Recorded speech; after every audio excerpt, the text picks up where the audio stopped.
Bom dia, boa tarde, boa noite, queridos alunos. Tudo bem? Professor Marcelo aqui, para a gente começar a falar da interface solo-raiz. Antes da gente entrar na aula, sempre lembrando aí para quem gosta do conteúdo do canal, para se inscrever e deixar o like no vídeo. Essa aula faz parte de um conjunto de aulas que eu vou começar a colocar aqui no YouTube a respeito de um sistema chamado de o contínuo solo-planta-atmosfera. Qual é a importância desse sistema? Esse sistema ele explica para a gente como que a planta é capaz de absorver a água do solo e transportar essa água para as partes superiores. Então, uma questão que por muito tempo intrigou os botânicos, os fisiologistas vegetais, era como que uma planta consegue tirar a água do solo e transportar essa água para suas folhas, para seus frutos, que estão lá na parte aérea. A planta não tem uma bomba que está tirando a água do solo e empurrando essa água lá para cima. Então, como é que esse negócio acontece? Para entender isso, para chegar na resposta para essa questão, a gente tem que entender esse sistema chamado de contínuo solo-planta-atmosfera. Então, para a gente entender como esse transporte de água acontece dentro dos organismos vegetais, o que a gente vai fazer? A gente vai entender primeiro o transporte de água lá na raiz, como é que a água faz para sair do solo e entrar na raiz. Depois a gente vai ver essa água passando pela planta, já navegando dentro da planta, e depois a gente vai ver ela saindo lá em cima nas folhas para a atmosfera. Por isso que a gente vai chamar esse sistema de o contínuo solo-planta-atmosfera. Porque o solo, a planta e a atmosfera, eles fazem parte de um sistema único que permite com que a água saia do solo e seja transportada pela planta. Então, para fazer isso, a gente vai estar trazendo uma série de vídeos aqui, onde a gente vai dividir o contínuo solo-planta-atmosfera em solo, planta e atmosfera. E, nesse sentido, a gente vai estar dando uma olhada, como na aula de hoje, a respeito de como que a gente faz esse transporte de água no solo para dentro da planta. Depois, como que essa água navega dentro da planta. Então, a gente vai ter aí uma série de aulas a respeito de transporte num desses vasos condutores de água chamado de xilema. E depois nós vamos entender como é que o transporte de água no xilema permite com que a planta consiga transportar fotoassimilados por dentro dela. Então, a gente vai entender a translocação dentro de um outro vaso condutor chamado floema, para terminar essa série de vídeos lá em cima na atmosfera, entendendo como é que a abertura de pequenos poros que existem na folha, chamado de estômatos, permitem com que a gente crie esse canal de água que transporta a água do solo até a parte aérea da planta e, eventualmente, essa água sai para a atmosfera. E esse contínuo solo-planta-atmosfera, então, vai dar a gente a ideia de como que a água se move para dentro da planta. Então, nessa parte inicial da nossa série, a gente vai conversar um pouquinho a respeito do solo. A gente vai começar a subir o contínuo solo-planta-atmosfera. Então, vamos dar uma olhada na interface solo-raiz, na interação que a planta tem, ou melhor dizendo, que as raízes da planta têm com o solo. Para a gente entender essa parte inicial do contínuo solo-planta-atmosfera, a gente tem que falar sobre o solo. O que é o solo? O solo, ele pode ser classificado como essa camada mais externa de terra que existe no nosso planeta. E a gente costuma até colocar alcunha de solo para a pele do planeta Terra. Então, essa parte mais externa da superfície terrestre do nosso planeta, ela é chamada de solo. O problema é que solo não é um conceito muito científico. O nome dessa camada, cientificamente falando, se a gente quiser usar um termo mais correto, é chamar ela de pedosfera. Então, a pedosfera é justamente essa camada, essa superfície mais externa do nosso planeta, que está interagindo com uma quantidade muito grande de outras camadas que estão ao redor dela. Então, por exemplo, a pedosfera, ela interage fortemente com uma camada de ar que está em cima dela, chamada de atmosfera. Ela interage com uma camada rochosa que está abaixo dela, chamada de litosfera. Essa camada que vai estar gerando partículas novas que vão ser translocadas para a pedosfera para dar origem ao solo que a gente conhece. Essa é uma camada, a pedosfera, que interage com os organismos vivos.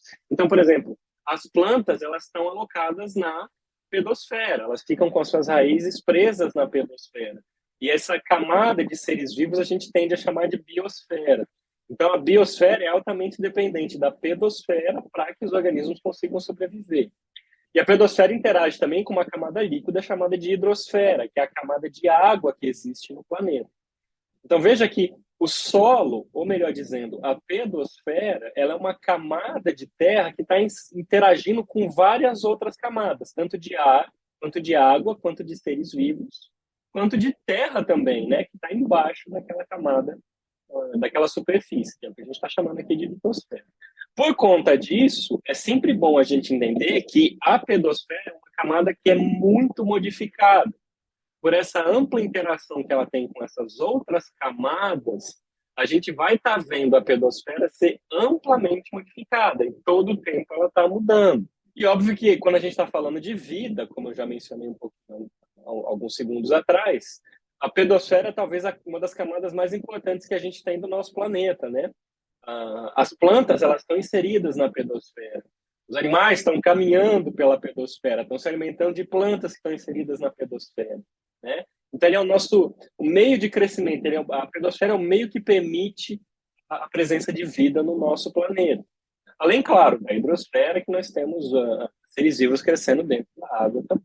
Então, quando vocês me veem falando de solo aqui nos meus próximos slides, eu vou começar a usar mais o termo solo em vez de falar de pedosfera. A gente está tratando da pedosfera. Então, quando eu estiver falando de solo, só para simplificar a minha fala, você pensa sempre na pedosfera. Então, o solo, ele é um substrato muito complexo, tá? Quando a gente pega o solo, né, a gente pensa geralmente nas partículas sólidas do solo, mas ele é muito mais do que aquelas partículas sólidas. Ele é uma mistura de várias coisas dentro dele. Então, a gente está vendo aqui, ó, a mãozinha ali agarrando um punhado de terra, né? E a gente sempre pensa, o solo é aquela coisa sólida. Não é. O solo ele é uma mistura de vários materiais. Materiais esses que podem ser sólidos, líquidos e gasosos, além de organismos que estão interagindo com a pedosfera. Então, tudo isso faz parte do que a gente chama de solo. A gente está vendo nessa figura aqui, ó, a raiz da planta aqui no lado esquerdo, né? E aqui do lado direito o solo, a pedosfera. E a gente pode olhar por essa figura que o solo é, na verdade, um sistema composto por material heterogêneo, e esse material heterogêneo pode ser dividido em material de 3 estados, sendo a fase sólida, que é o que geralmente a gente pensa quando a gente pensa no solo, né? Essa fase sólida são as partículas de solo que a gente está vendo aqui, ó, na figurinha aqui, né, nesses círculozinhos marronzinhos, nesses retângulozinhos marrons, essa é a fase sólida do solo. São as partículas que tendem a formar o solo, né, as partículas sólidas. Os sais minerais que as plantas vão utilizar para fazer a nutrição mineral, geralmente elas estão retidas nessa fase sólida. Mas o solo não é formado só pela fase sólida, nós temos também a fase líquida, que está marcada em azul aqui, ó, na figura. O que é a fase líquida? É a água que está dissolvida ali naquele solo. Essa água é extremamente importante para a vida das plantas, né? A planta vai estar tirando essa água que está inserida aqui nesse solo. Então, quando a planta está bebendo água, entre aspas, ela está basicamente tirando a água que está dissolvida nesse sistema chamado de solo, ou na pedosfera. Quando a planta está absorvendo essa água, ela está junto com esse fluxo de água que está vindo para dentro da planta, absorvendo também sais minerais. Então, os sais minerais que a planta absorve, eles estão dissolvidos na fase líquida. Apesar de eles vêm da fase sólida, essa água que está na fase líquida faz com que esses sais minerais saiam da fase sólida e eventualmente naveguem para dentro da planta. E é muito importante a gente saber também que o solo tem uma fase gasosa. Tem muita gente que acaba não pensando nisso, mas esses espaços que a gente tem aqui no solo, que estão marcados com a cor branca, eles são espaços que garantem que a gente tenha oxigênio dentro do solo. E esse oxigênio é muito importante para a respiração da raiz. A raiz, ela precisa respirar também. Por muitas vezes, é esse oxigênio que está presente aqui no solo que vai garantir essa respiração da raiz. Por isso que solos que são muito compactados, eles não são muito legais para a planta crescer. Esses solos que são mais duros, bem apertadinhos, eles não permitem com que essa fase gasosa apareça. Então, essa fase gasosa acaba subindo quando a gente comprime demais o solo e isso impede as plantas de crescerem da maneira mais ideal.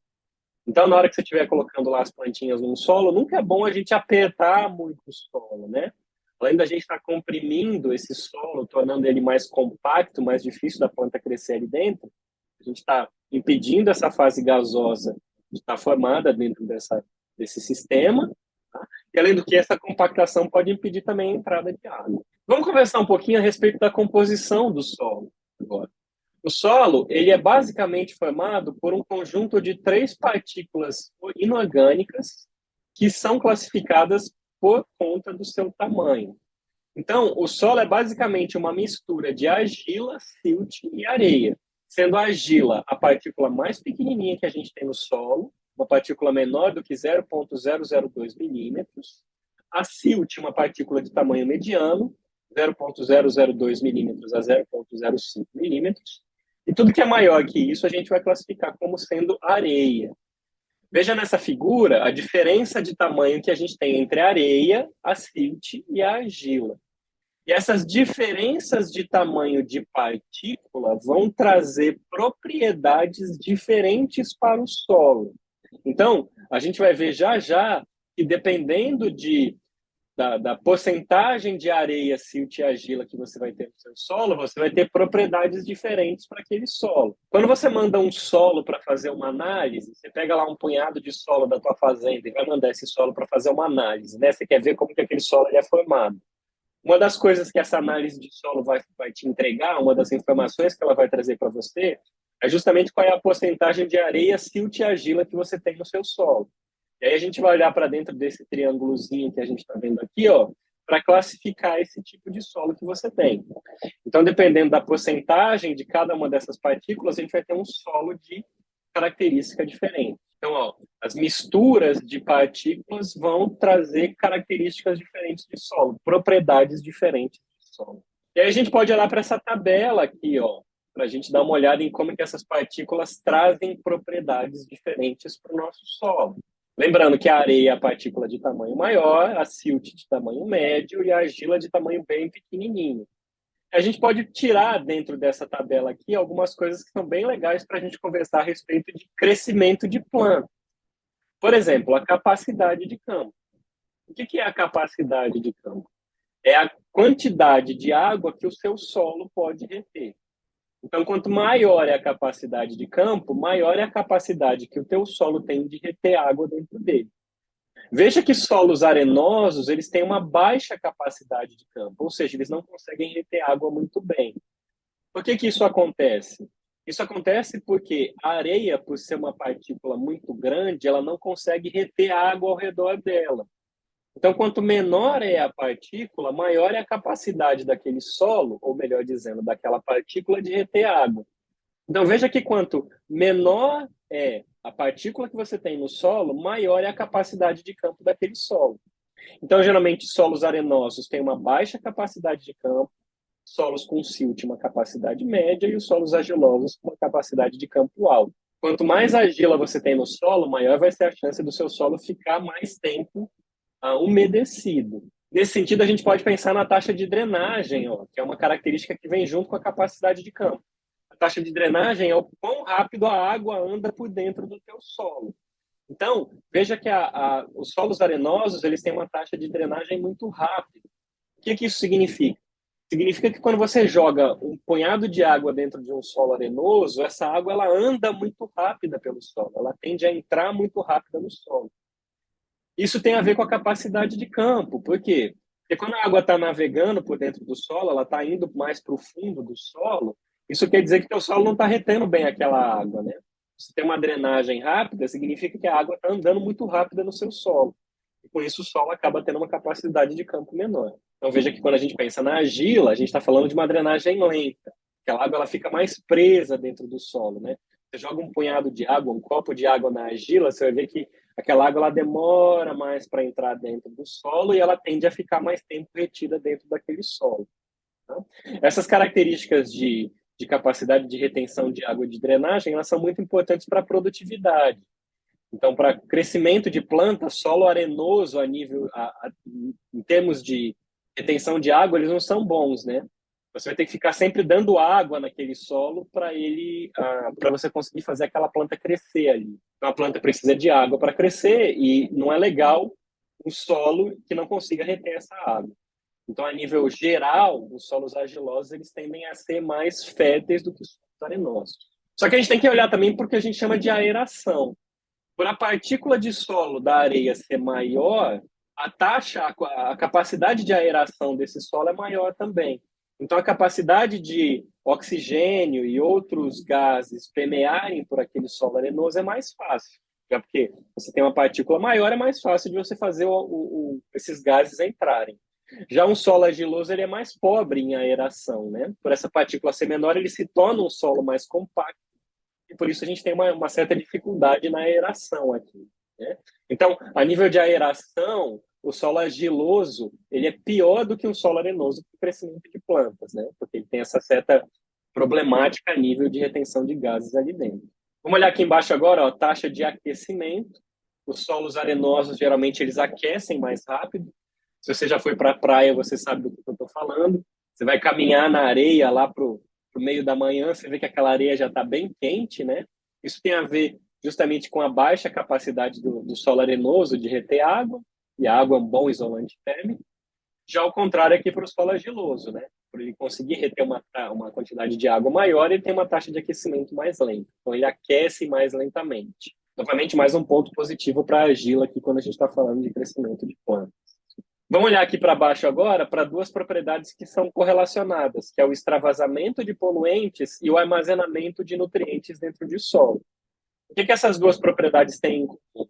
Elas estão dizendo para a gente quanto que o solo consegue reter de um determinado mineral, tá? Seja ele um poluente ou um nutriente.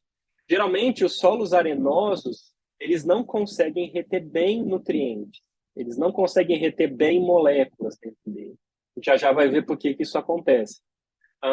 Quando você joga água na areia, a tendência é essa água andar muito rápido pelo solo arenoso, e aí com isso a água carrega junto esses minerais que estão dissolvidos na areia. Então, por exemplo, a água vai levar nutrientes junto com ela, e por causa disso o solo arenoso não consegue reter nutrientes muito bem, tá?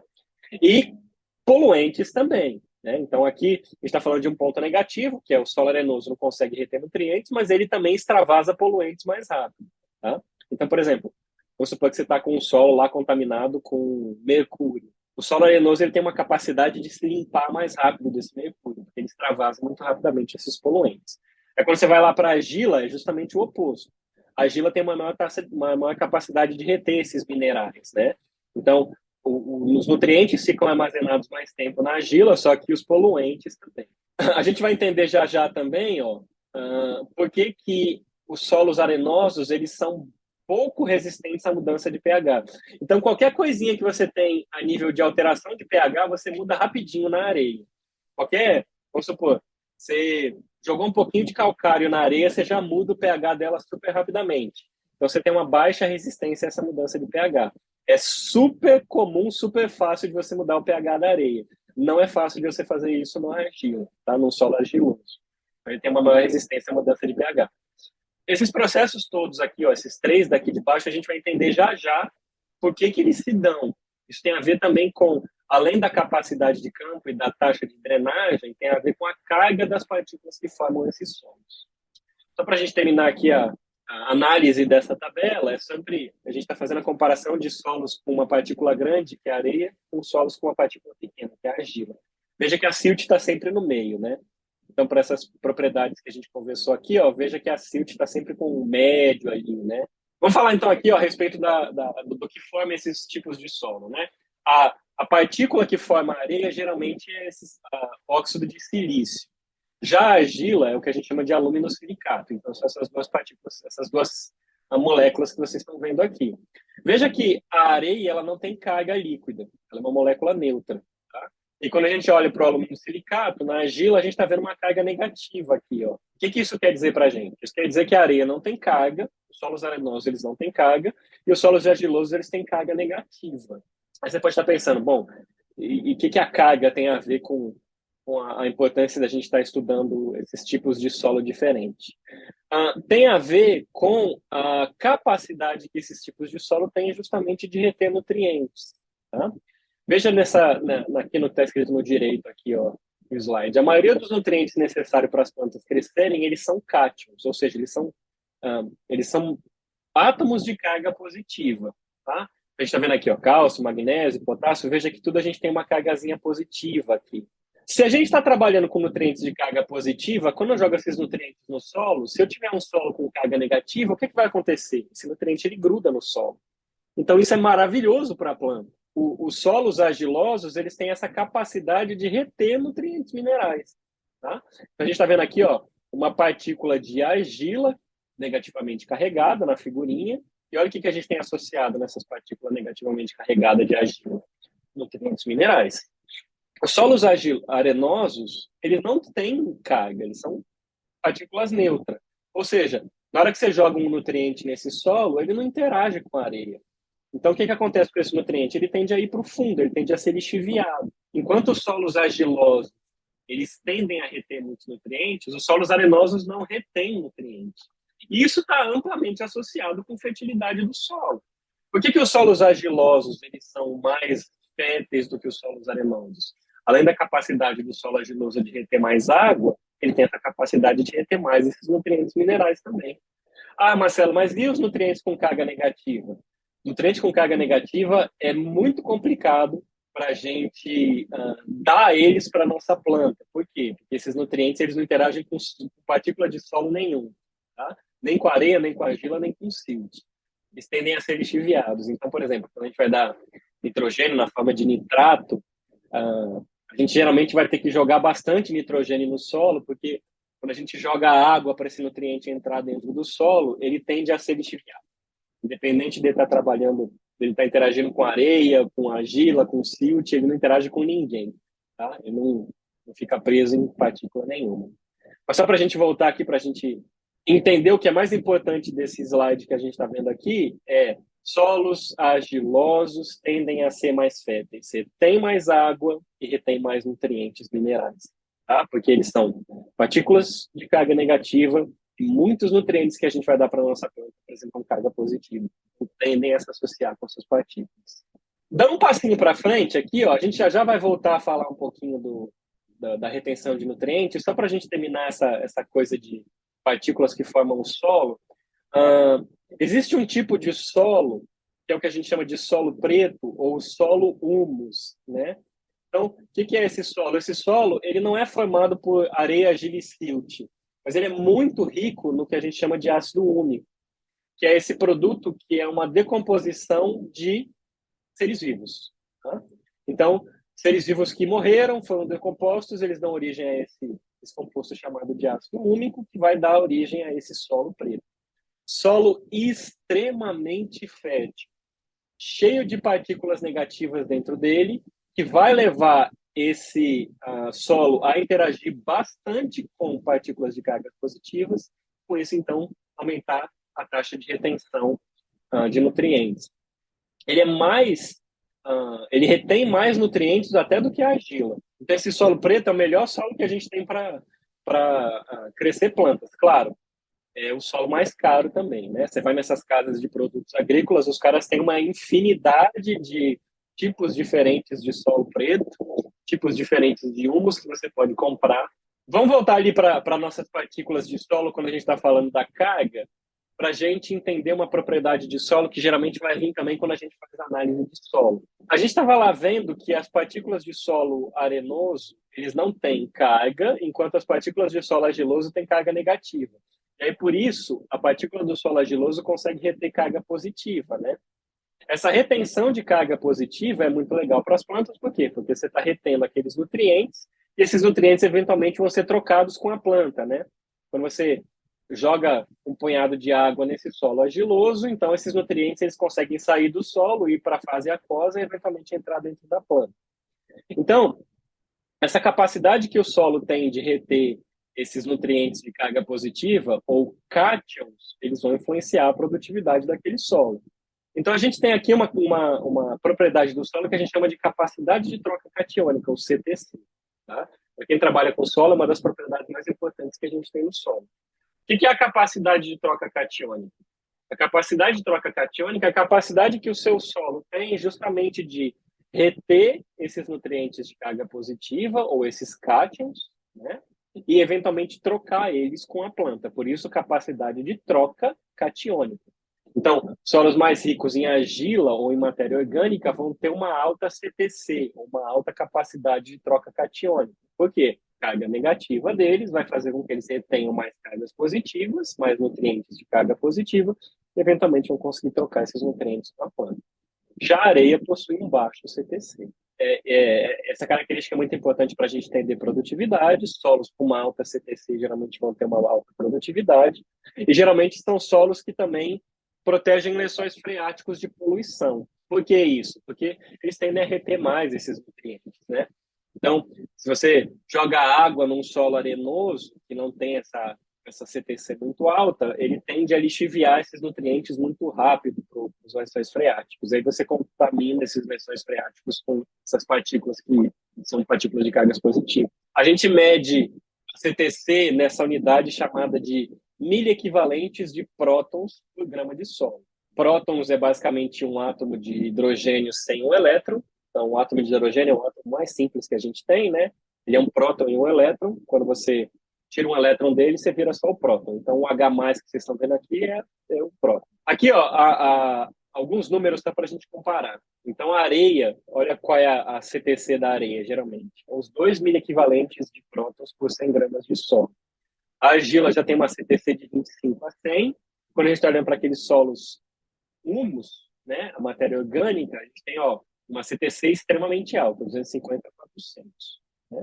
Então, quanto mais negativo são as partículas de solo, maior a capacidade que ele vai ter de reter cargas positivas, maior a sua capacidade de troca catiônica, ou maior é o seu valor de CTC.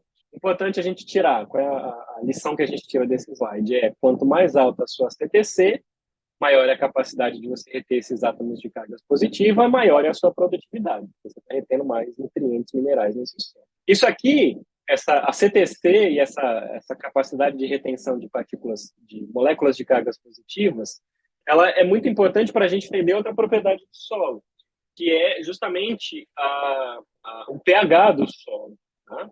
Então, o que está escrito aqui embaixo, ó. O que vai acontecer com o solo se eu começar a adicionar prótons nesse solo?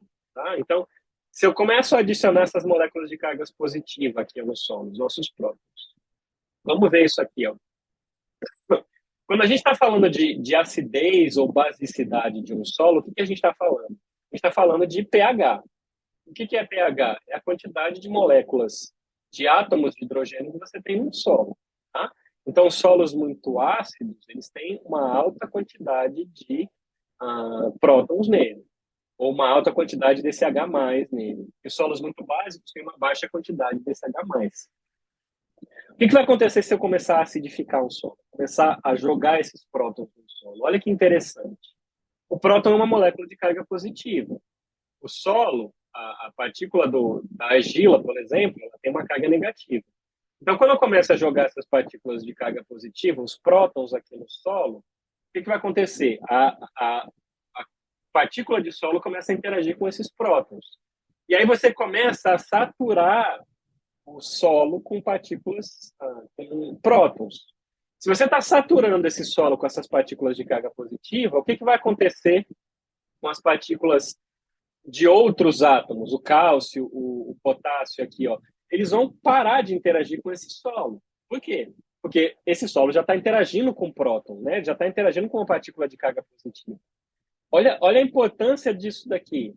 Quanto mais prótons você tiver no seu solo, quanto mais ácido for o seu solo, menor é a capacidade que você vai ter de reter essas partículas com carga positiva. Ou seja, se você pegar um solo argiloso, que é um solo que tem uma alta capacidade de reter nutrientes, e você acidificar esse solo, você para de reter esses nutrientes. Então, geralmente, pessoal, solos ácidos não são solos muito férteis. Veja aqui, ó. Então, que solos ácidos, solos com uma alta quantidade de prótons, eles vão deslocar cátions do solo. E por isso a gente vai reduzir a capacidade nutricional desse solo. Essa figura que vocês estão vendo mostra para a gente qual é o pH ótimo para a gente ter alguns nutrientes no nosso solo. E veja que quanto menor é o pH do solo, pior fica para esse solo reter a maioria dos nutrientes. Na hora que a gente está lá olhando, a gente faz uma análise de solo, né? Uma das características mais importantes que a gente vai ter na nossa análise de solo é justamente o pH. E fazer correção de pH é uma das coisas mais comumente utilizadas para a gente alterar a produtividade dos solos.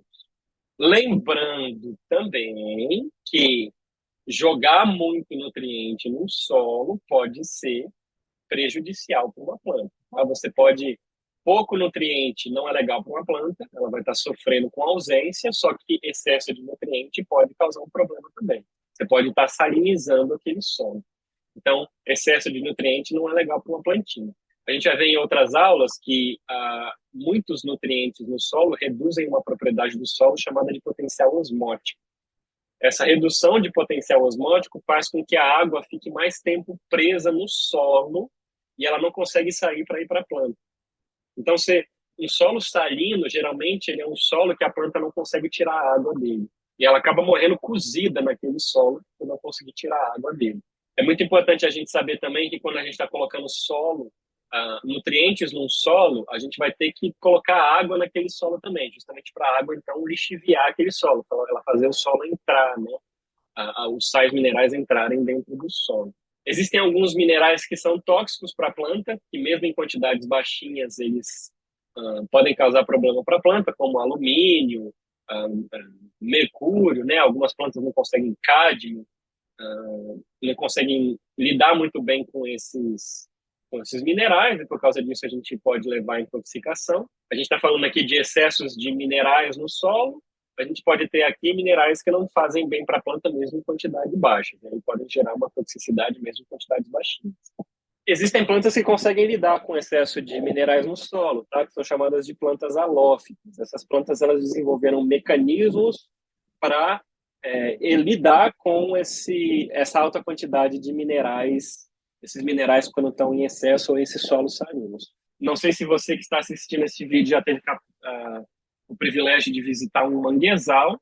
Manguezal é aquela região, né, onde a água do mar ela entra dentro da margem do rio e aí acaba se tornando um ambiente muito salino, a água e o solo naquele ambiente, né? E geralmente, então, no manguezal, a gente vai ter um excesso de sal no nosso solo. Geralmente as plantas não conseguem crescer bem nesse tipo de solo, né? Se você já entrou no manguezal, você vai ver que o manguezal ele tem uma diversidade muito baixa de plantas. Geralmente é 2, 3, 4 espécies de plantas que estão dominando aquele manguezal. Por quê? Porque são poucas plantas que conseguem lidar com esse excesso de sal no solo e na água, né? E as plantas que conseguem fazer isso são chamadas de halófitas. Elas desenvolveram vários mecanismos para conseguir exudar esses sais ou conseguir absorver a água desse local sem que ela sofra com contaminação ou com toxicidade desses minerais que estão nesse ambiente. Para a gente dar uma linha final aqui na nossa aula de hoje, eu queria só que a gente desse uma olhada um pouquinho em alguns biomas que nós temos para ver como que é o solo desses biomas aqui no nosso país. Então, por exemplo, como é que é o solo do Cerrado? O solo do Cerrado, ele é muito trabalhado por agente climático. A gente tem essas estações muito características no Cerrado de seca e chuva. Então, metade do ano chovendo, metade do ano seco, né? E isso trabalha muito, isso maltrata demais o solo do Cerrado. Por conta disso, ele é um solo que ele já teve seus nutrientes muito lixiviados para o fundo, né? Por conta disso, ele é um solo que perdeu bastante a sua fertilidade. Ele é um solo muito poroso, tá? Ele tem uma baixa capacidade de reter a água, 1 a 5% de matéria orgânica, sendo formado de 45 a 48% de argila. Então, metade desse solo ele é um solo argiloso. Alta concentração de alumínio no solo do Cerrado. Isso pode ser tóxico para plantas agrícolas. Então, as plantas de cerrado, elas têm essa característica meio tortinha delas, né? A gente conhece o cerrado por ser esse bioma com plantas pequenas e tortas. Por que o cerrado tem plantas pequenas e tortas? A tortidão dessas plantas tem a ver com essa alta concentração de alumínio que está intoxicando essas plantas, né, e deixando elas meio tortinhas. Essa é uma das explicações. E por isso essas plantas são baixinhas também. E por a gente ter uma baixa capacidade de reter água, o solo do cerrado ele vai forçar as plantas a fazerem uma raiz muito longa. E essa raiz longa, ela vai ser longa justamente para tentar atingir bolsões de água que estão em regiões muito profundas do solo.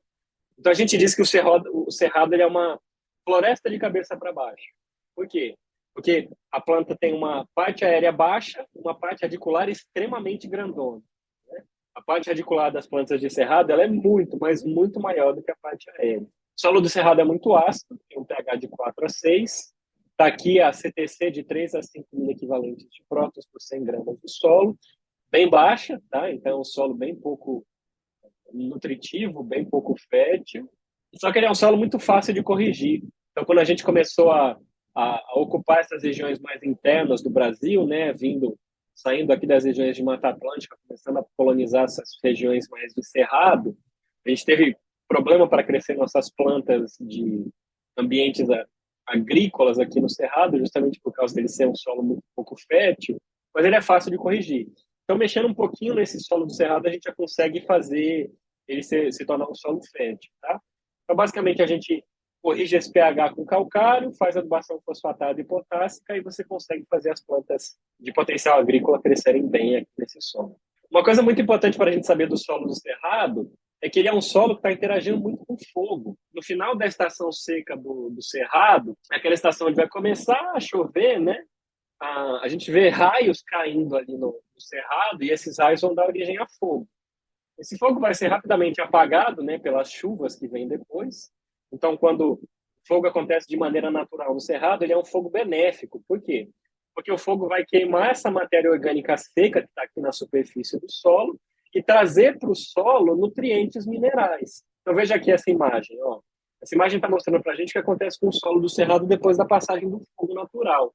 Então, passa o fogo no cerrado, aquelas plantas secas elas são consumidas, aquele fogo faz aquela matéria se tornar cinzas que aumentam a quantidade de nutrientes que a gente tem no solo, e aí rapidamente as sementes que estão ali naquele solo germinam e as plantas crescem super bem naquele solo que agora está super fértil. Então, ó, o fogo aumenta a quantidade de matéria orgânica no solo do cerrado, ele é super benéfico para o cerrado, quando acontecendo de maneira natural. Bom? E o solo amazônico? Vamos falar agora do outro bioma, talvez o maior bioma que a gente tem no nosso país, né? A Amazônia. Então, como é que é o solo amazônico? Ele tende a ser bem arenoso, tá? E bem pobre em nutrientes. Só que a gente tem na Amazônia a formação do que a gente chama de serrapilheira. Uma serrapilheira bem forte, bem grande, sendo formada no solo amazônico. O que é essa serrapilheira? São essas folhas, esses restos de plantas que vão caindo e vão formando essa camada de solo que fica na superfície. Essa camada de solo aumenta muito, mas muito mesmo, a capacidade de reter nutrientes e a capacidade de trocar esses nutrientes com as plantas. Então, a gente tem aqui, ó, na superfície do solo amazônico, uma quantidade muito, mas muito grande de nutrientes. Então, ó, comparado com o cerrado, essa superfície do solo amazônico, ela é rica em nutrientes, tá? Aí, quando você vai mais para o fundo do solo amazônico, você reduz essa quantidade de nutrientes. Por quê? Por causa dessa serrapilheira. Então, a gente tem uma maior quantidade de carbono a 10 centímetros acima do solo e uma menor quantidade de carbono a 10 centímetros mais profundo, né? Quando a gente compara com o solo do cerrado. É um solo muito ácido, de 4 a 5, o pH dele, com uma CTC muito variável, tá? De 3 a 30 mil equivalentes de prótons por 100 gramas de solo. Tem uma maior quantidade de alumínio trocável para o cerrado, refletindo um maior custo para a correção química nos solos da Amazônia. Uma coisa muito interessante e curiosa, quando a gente começou a colonizar a Amazônia para produzir, né, agricultura na Amazônia, o pessoal limpava essa serrapilheira, tirava essa serrapilheira para crescer plantas de importância agrícola, e quando você tira essa serrapilheira, você reduz a quantidade de nutrientes que você tem no solo. Então, quando a gente não sabia trabalhar com o solo amazônico, a gente removia essa serrapilheira e não conseguia crescer planta nenhuma. Hoje a gente já sabe que a gente tem que deixar essa serrapilheira, porque ela é muito importante para o solo amazônico.